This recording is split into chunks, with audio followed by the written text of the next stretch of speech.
গোপালকে ধরে একটা গাছে বেঁধেছে, দেখি দেবে কি করে বাহিরে যাস। আবারও চাল ডাল দিয়েছে, আবারও রন্ধন করে প্রসাদ নিবেদন করে নারায়ণ বলে নয়ন বন্ধ করে যাচ্ছে। কর্ণমণি বাবা গাছের দড়ি গাছেই বাঁধা, কিন্তু গোপাল আর না, এসে আবারও প্রসাদ সেবা করছে। কর্ণমণি দিচ্ছে আবারও প্রসাদ সেবা করছে। যশোমতী শীঘ্রই এসে দেখ, তোর গোপাল আবার আমার সে নারায়ণের প্রসাদ নষ্ট করে দিয়েছে। যশোমতী গোপালকে নিয়ে যখন মারতে যাবে, কর্ণমণি চিন্তা করলেন, দাঁড়া দাঁড়া, মারবি বাচ্চা মারিস। চিন্তা করলেন, একবার নয়, দুইবার নয়, তিনবার আমি ভোগ নিবেদন করলাম নারায়ণকে, আর এই ছোট বাচ্চাটা এসে প্রসাদ সেবা করছে, দেখি তো কে। নয়ন মুদ্রিত করে ধ্যান যোগে দেখতে পেলেন বৈকুণ্ঠে আসনটা খালি পড়ে আছে, আর ওই বৈকুণ্ঠে নারায়ণ স্বয়ং গোপাল রূপে লীলা করছে। যশোমতী রানী কর্ণমণি বুঝতে পেরে একেবারে আছাড় খেয়ে পড়েছে গোপালের চরণ।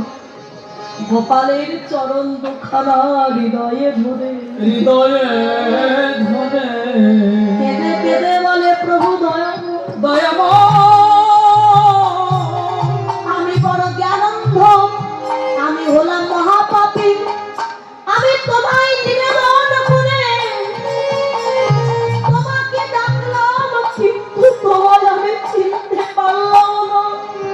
আমি যে বড় অপরাধ করেছি দয়া, তাই আমি এসেছি যখন তোমার রাঙা রাতুল চরণে, ওই চরণে আমার বুকে নিলাম।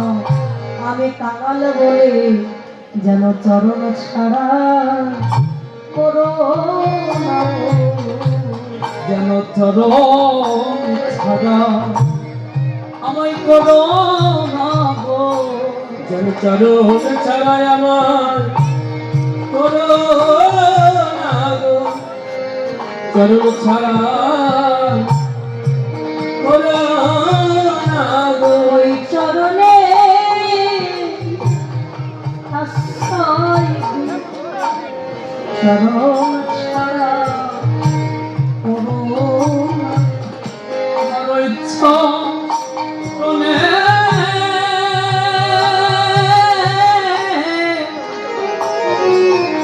আমায় একটু আশ্রয় দিও, যেন চরণ ছাড়া করো না গো।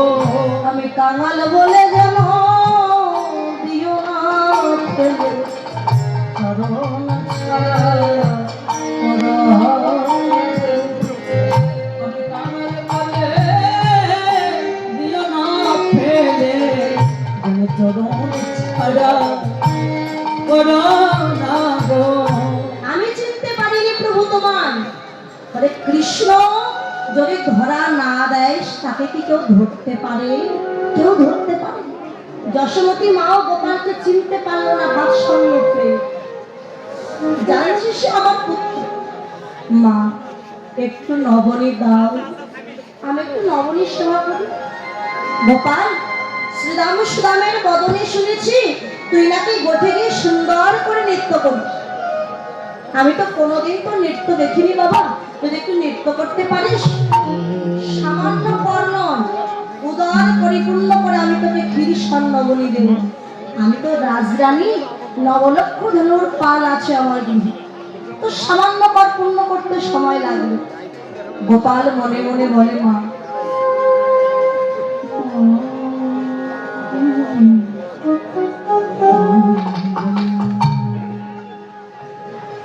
আমার ভক্তিমতী দিদিমা তিনিও কিছু দক্ষিণা দান করেছেন, তো কৃষ্ণচরণে প্রার্থনা করি যে মনোবাসনা দান করেছেন, ভগবান যেন মনোবাসনা পূর্ণ করে এবং তাকে যেন সুস্বাস্থ্য দান করে। তাই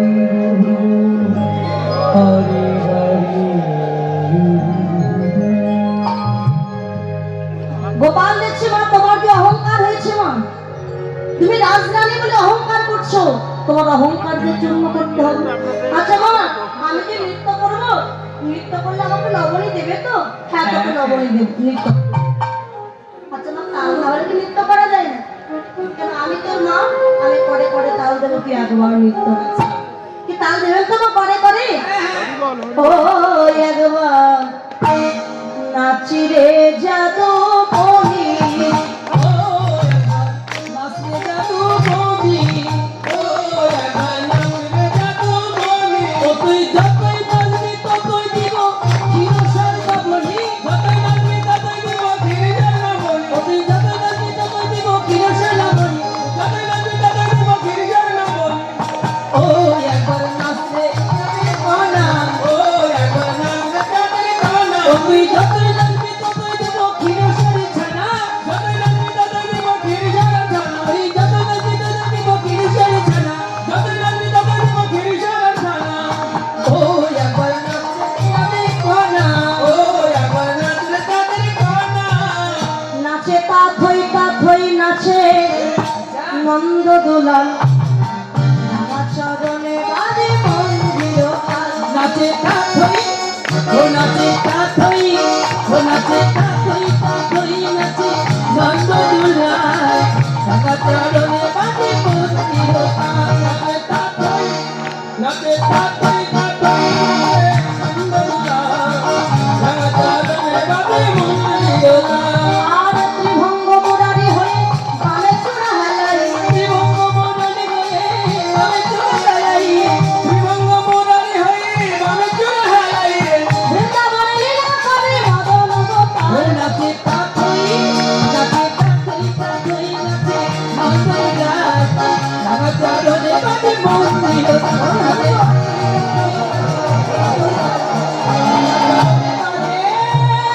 মন্দির নৃত্য সমর্পণ করে গোপাল যখন দাঁড়িয়েছে আনন্দে আত্মহারা হয়ে যশোমতী মা গোপালকে বলে দিল গোপাল কোলে নিয়ে এবার বদনে চুম্বন দিচ্ছে কপালে চুম্বন দিচ্ছে। গোপাল মনে মনে বলে মা যতই আমাকে আদর করো যতই চুম্বন দাও আমি কিন্তু নবনীর সেবা করবার কথা ভুলিনি এবার দাও মা আমার নবনীরা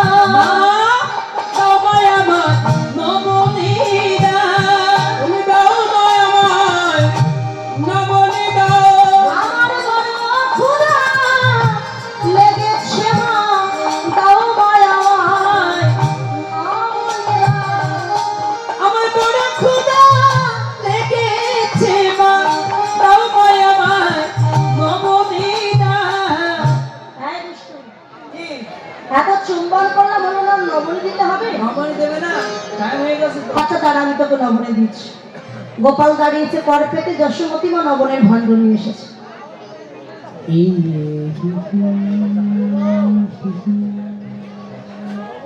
হরিবল। কমিটির পক্ষ থেকে কালেকশনের জন্য আপনাদের দুয়ারে যাবে আপনারা সাধুগুরু বৈষ্ণব ভক্তিমতী মায়েরা যা পারে দান করবেন আপনাদের অর্থ দিয়ে তো কীর্তন দেওয়া সম্ভব ভক্তদের সাহায্য সহযোগিতা ছাড়া কখনো অনুষ্ঠান দেওয়া সম্ভব নয় তো সকলে দান করবেন যাতে ভবিষ্যতে কীর্তন তারা অনেক দিন নিয়ে যেতে পারে কমিটির দাদা ভাইয়েরা সকলে দান করবেন যান পাঠিয়ে হইচই নয় আস্তে আস্তে দেবেন আপনাদের দুয়ারে সবার দুয়ারে যাবে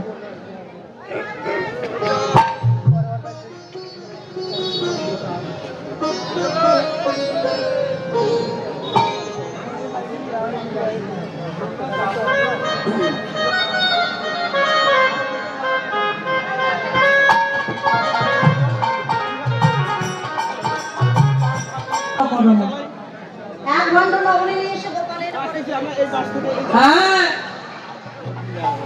কিন্তু গোপালের কর পূর্ণ হলো না মা মৃদু হেসে বলছে বুঝেছি গোপাল আর এক ভাণ্ড লাগবে তোর আর এক ভাণ্ড নবনী নিয়ে এসে তবু গোপালের কর পূর্ণ হলো গৃহে যতগুলো ভাণ্ড ছিল একে একে সব নিয়ে এসে কিন্তু গোপালের কর আর পূর্ণ হলো যশোমতী মা চিন্তা করছে তাহলে কি আমার গোপালের কোনো অমঙ্গল হয়েছে কোনো উপসর্গ ধরেছে কেন আমি গোপালের কর পূর্ণ করতে পারলাম মা যশোমতীর আরাধ্য দেবতা নারায়ণ ছুটতে ছুটতে গিয়ে নারায়ণের মন্দিরে গিয়ে আছাড় খেয়ে পড়েছে নারায়ণ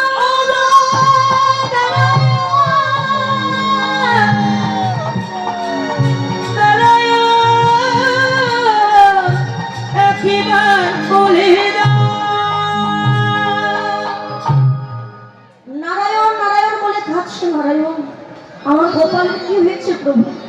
কেন আমি তার কর পূর্ণ করতে পারছি না? আমার গোপাল যদি কোনো অন্যায় অপরাধ করে তাহলে সাজা তুমি আমায় দাও, কিন্তু আমার গোপালকে দিও না তুমি নারায়ণ। মায়ের মস্তকে ছিল গৌরী পূজার ফুল, সেই ফুল নারায়ণের চরণে পতিত হয়েছে বাবা। নারায়ণ তো গোপাল আর স্থির থাকতে পারল না, পশ্চাৎ থেকে ছুটে এসে মায়ের কণ্ঠটা জড়িয়ে ধরে বলে, মা অমন করে কাঁদছো কেন? তুমি কেঁদো না, চেয়ে দেখো আমার কর পূর্ণ হয়ে গেছে। তুমি যা দিয়েছো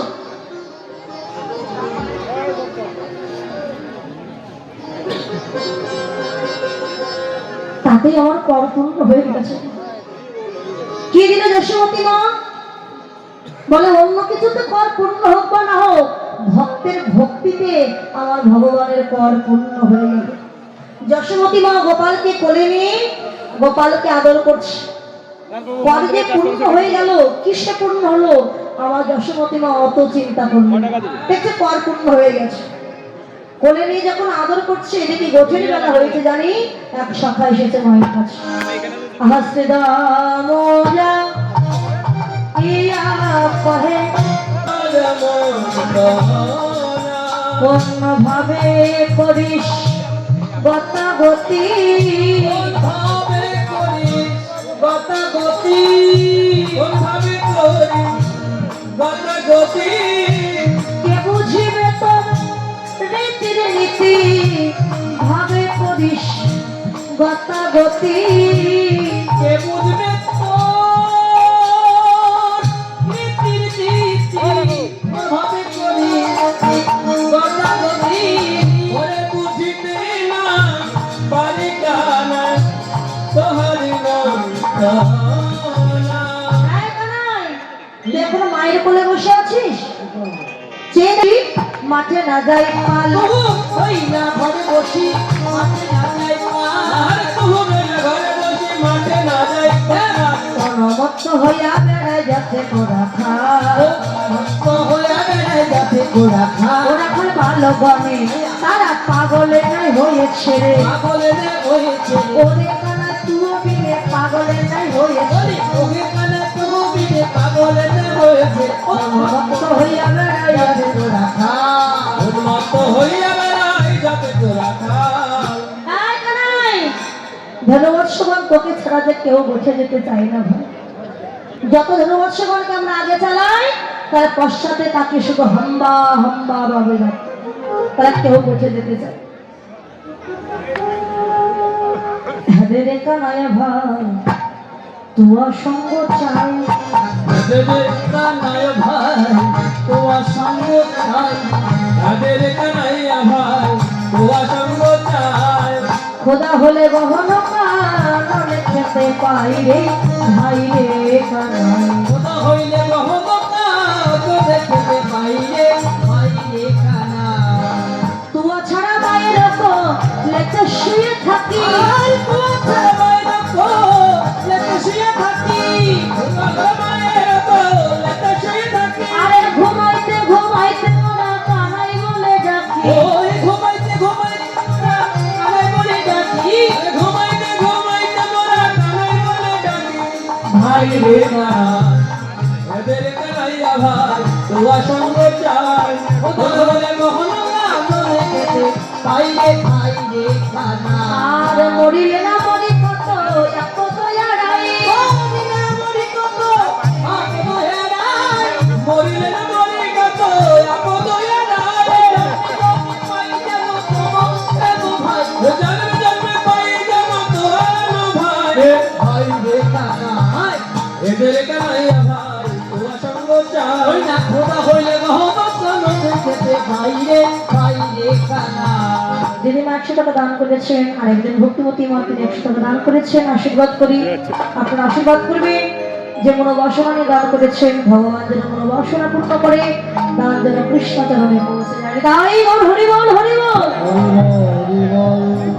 এই ভাই, তোকে ছাড়া যখন মায়ের কোলে ঘুমিয়ে থাকি, আমরা ঘুমিয়েও কানাই কানাই বলে ডাকি, জেগে থেকেও কানাই বলে ডাকি।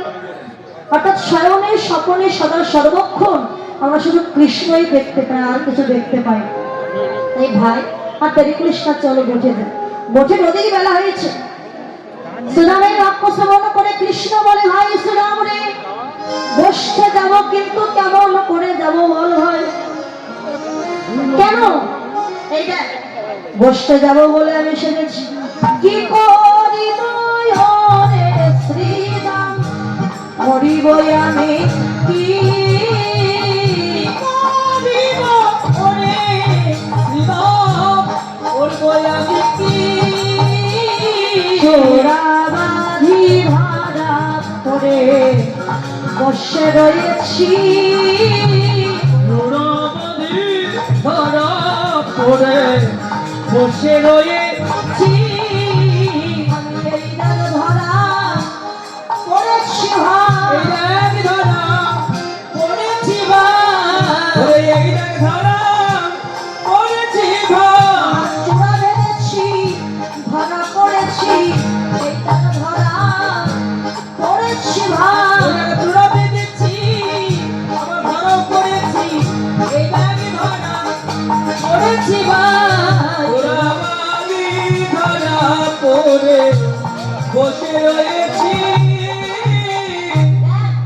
চূড়া বেঁধেছি, এই চূড়া বেঁধেছি, ধরা পড়েছি, ধরা পড়ে আমি ধরা পড়ে আছি। ও ভাই, তুই ওর কার কাছে ধরা পড়েছিস? এই যে তোর কি মনে নাই? আমি ধরা দেবীর কোলে ধরা পড়েছি। দেবীর কোলে ধরা পড়েছি, দেবীর কোলে ধরা পড়েছি। শুধু এই জন্মে নয়, জন্মে জন্মে ধরা দেবীর কোলে ধরা পড়েছি। জন্মে নয়, জন্মে জন্মে দেবীর কোলে ধরা পড়েছি। ধরা পড়ে চূড়া বাঁধি বসে রয়েছি। ও ভাই, আমি ধরা দেবীর কোলে ধরা পড়েছি।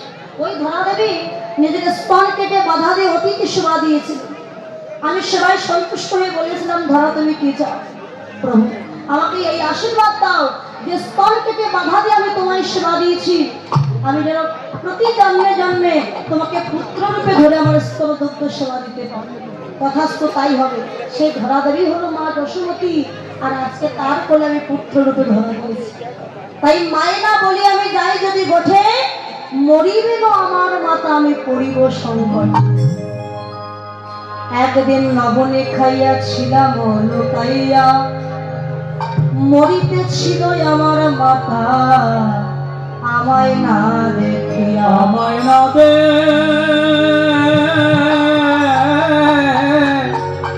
আমায় না দেখিয়া।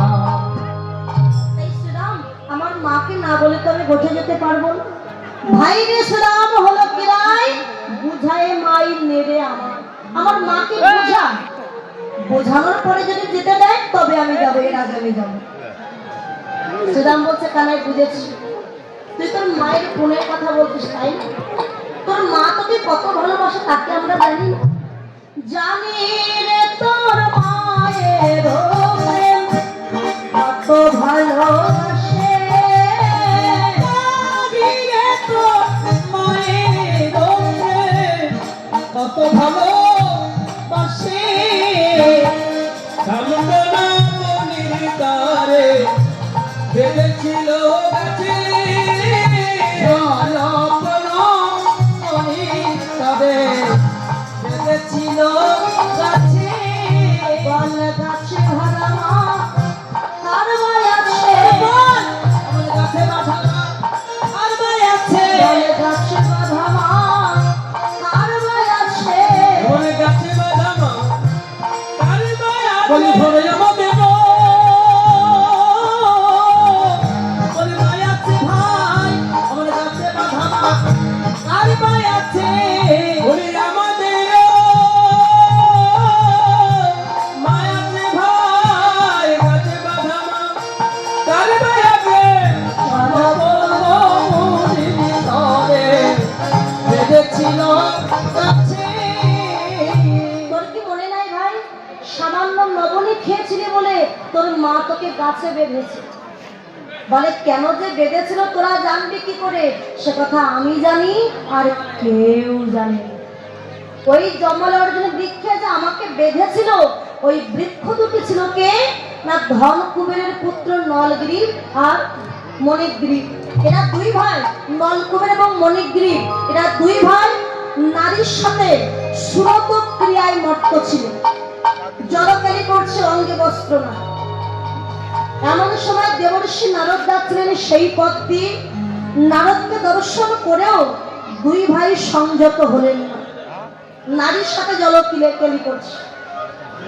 নারদ মুনি সেই ভাবকে দর্শন করে দুই ভাইকে ডেকে বলেছিল, গো তোমরা দেবপুত্র হয়ে তোমাদের এত নিচু ব্যবহার, নারীর সাথে সুরত ক্রিয়ায় মত্ত আছো, একজন বৈষ্ণব একজন সাধুকে দেখে তোমরা বসন অঙ্গে আবৃত করলে না, যেমন বৃক্ষের মতো দাঁড়িয়ে আছো আমার সম্মুখে, অভিশাপ দিলাম তোমাদের দুই ভাইয়ের এবার বৃক্ষকুলে জন্ম হবে।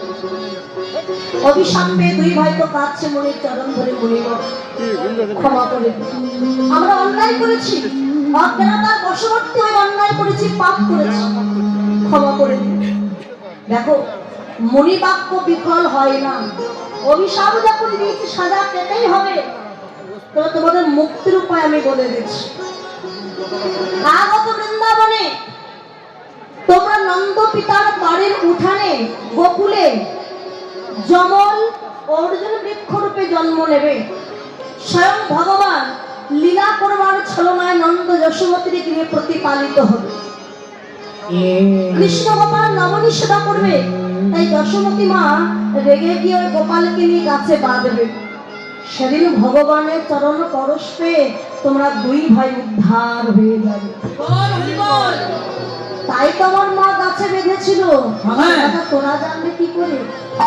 শোন ভাই, সেদিন তো আমরা তোকে প্রাণ দান করেছিলাম, তোর মায়ের গুণের কথা আমরা খুব ভালো করে জানি। কানাই বলেছিলাম, অমর করে আমার মায়ের নিন্দা করিস না ভাই, কেননা মাতৃভ্যাং গুরু তারা পিতা উচ্চ গগনতাপি, মায়ের সমান গুরু নাহি ত্রিভুবন। দান কার্য ব্রতপূর্ণ কর রাশি রাশি, পিতা মাতার চরণ তুল্য।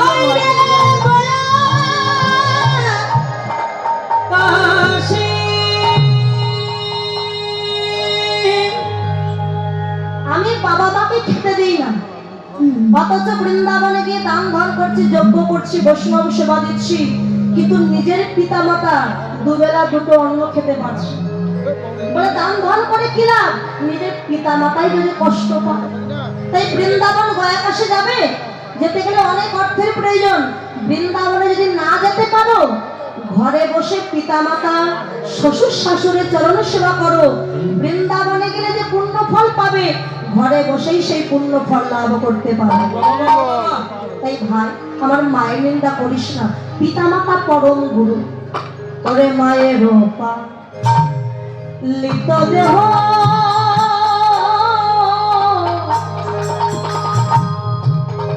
ভাইরে, জন্ম তাহার হইতে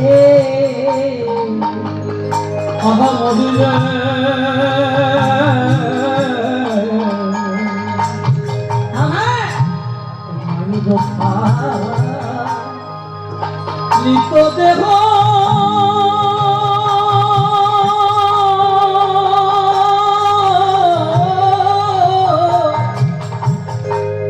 জন্ম তাহার হইতে,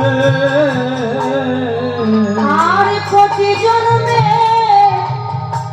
মায়ের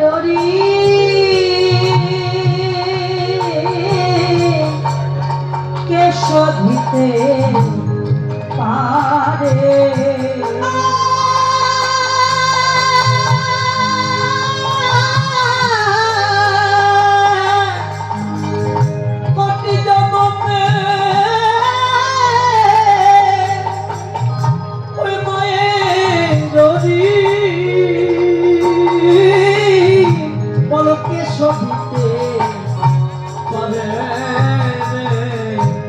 এমন পুত্র কেবায় বলো বলো, এমন পুত্র কেবা আছে, বলো এমন পুত্র জগতে কেবা এমন পুত্র জগতে কেবা করে মায়ের সদ করিতে পারে এমন পুত্র জগতে কেবাই আছে। বল মায়ে রবি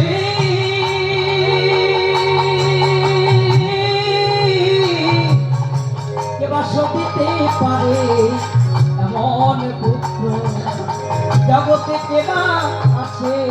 জগতে এমন কোন সন্তান নয় যে পিতা মাতার ঋণ কখনো শোধ করতে পারে। বাবা বাবা হলো ছাদ আর মা হলো পিলার। যেদিন ছাদ থাকবে না, ওই পিলার থাকবে না, সেদিন সন্তান বুঝবে আমার মতো অভাব আর কেউ নেই, আমার মতো অসহায় আর কেউ না। পিতা মাতার ভালোবাসার সাথে জগতে কোনো ভালোবাসার তুলনা হয়। মা কত কষ্ট করে সন্তানকে মানুষ করে, নিজে না খেয়েও কত কষ্ট করে সন্তানকে খাইয়ে বড় করে। ওই সন্তান যদি মারা যায়, ভাই কাঁদে 5 দিন, স্ত্রী কাঁদে 10 দিন, আর অভাগিনী মা সারা জীবন পথে পথে পাগলিনী মতো কেঁদে যায়, কাঙালিনী হয়ে কেঁদে যায়। ভাই, তাই পিতা মাতার মনে দুঃখ দেওয়া উচিত নয়। তুই আমার মাকে অমন করে নিন্দা করিস না। আমার মা মায়ের মতো যে আর কেউ নাই জগতে। এই মা বলতে সুধা ঝরে, মা বড় মধুর ডাক। যারা মা বলে কাউকে ডাকতে পারে, মা বলার মতো কেউ নাই জগতে। একমাত্র মা হারানোর কষ্ট, ব্যথা, বেদনা তো সেই জানে। আমার মায়ের নিন্দা করিস না। ঠিক আছে, তোর মায়ের নিন্দা করবো না। তোর মা ভালো, আমার মা খারাপ, ঠিক আছে? এটা না, তুই কি তাহলে গোষ্ঠে যাবি না? গোষ্ঠে যাবি না বলে এত বাহানা করছিস। যেতে হবে।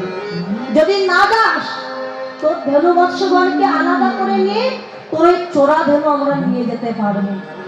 কেননা তুই যেমন চোর, তোর স্বভাবটা চোর, তোর ধেনু বৎস চোর, তোর পরের মুরলি চোর। যখন বলছে কৃষ্ণ তুই চোর, লীলাবিষ্ট পদকর্তা লীলার এক প্রান্তে দাঁড়িয়ে বলে শ্রীরাম, তুমি কাকে চোর বলছো? আমার গোবিন্দকে তুমি চোর বলো।